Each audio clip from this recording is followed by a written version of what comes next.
I'd like to thank the City of Rancho Mirage and the Rancho Mirage Library for their continued support.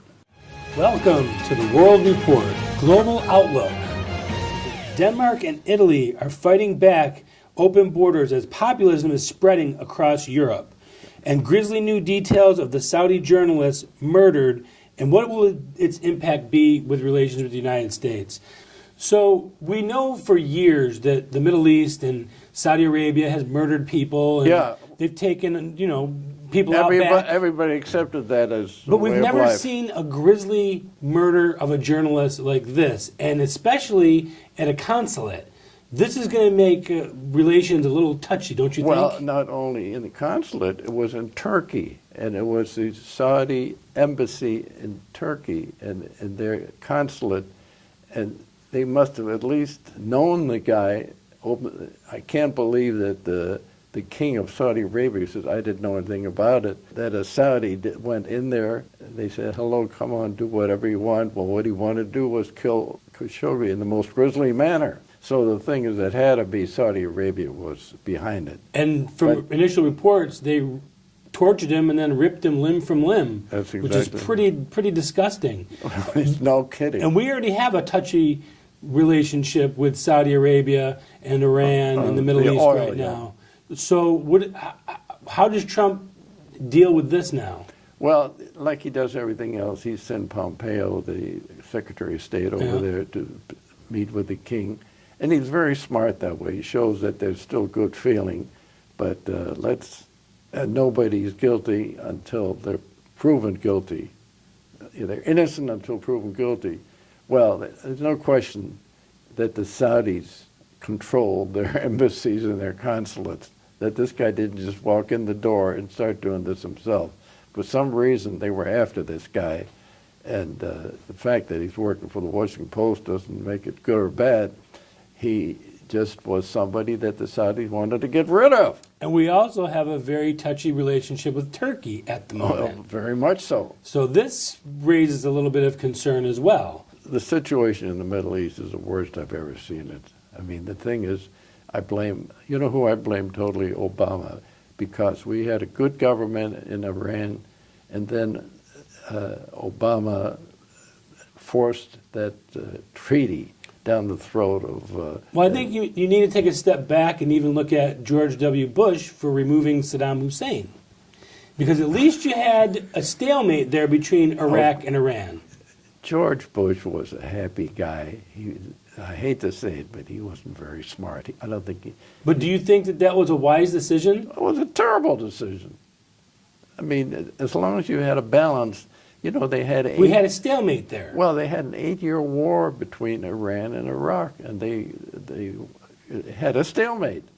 Let these guys kill each other.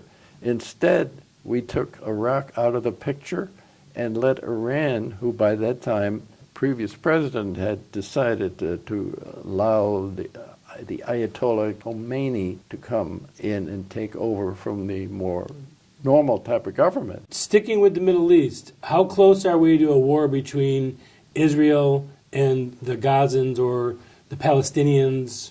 I mean, tensions are escalating very quickly over there. Yeah, Gaza is just it's a nothing. The Palestinians are nothing. I mean, even the term... Well, they're propped up by the Iranians. Well, they are doing the job that the Iranians want them to do. I mean, this way, Iran doesn't get his hands dirty. Just like in Yemen with the Houthis. Exactly. That's the whole thing.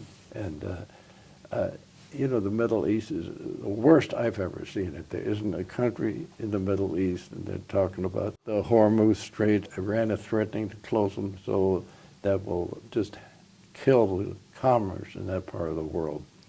But this is unfortunately, we brought this up earlier. I think Europe is starting to be like that. I think there is a populism developing in Europe today, where it's a right-wing populism where the people are disgusted with the socialist and the open borders, migration. Yeah, and Angela Merkel, the Chancellor of Germany, who was all for letting several million Mid-East people to come into the country. And estimates are that within 10 to 15 years, Germans will be a minority in Germany. Well, if they would let this go, that's why you've got to, I think she's finished, and that new party, ADF, which is a German acronym for an alternative party to this Christian socialist and the communists. So they're talking not necessarily like a Nazi party. You know, there's an But much more of a populist, nationalist. Now, there's a very interesting sidelight to that.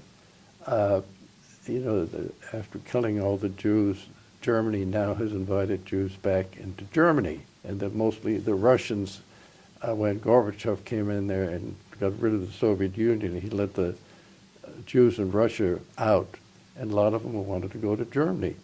And the ADF, the populist party, is inviting them to come in because, and they would love to join the ADF because they know that this is the only thing that'll protect them from the Muslims. Now, this is a little bit off on the social scene, but there's a rise of heavy metal music, nationalist, border-closing German nationalists that are becoming very popular in Germany. It's reminiscent to the 30s. No, this is very relevant. What you're saying is absolutely true. But it's not only happening in Germany, it's happening in France, it's happening in Italy, Sweden, Denmark. Hungary.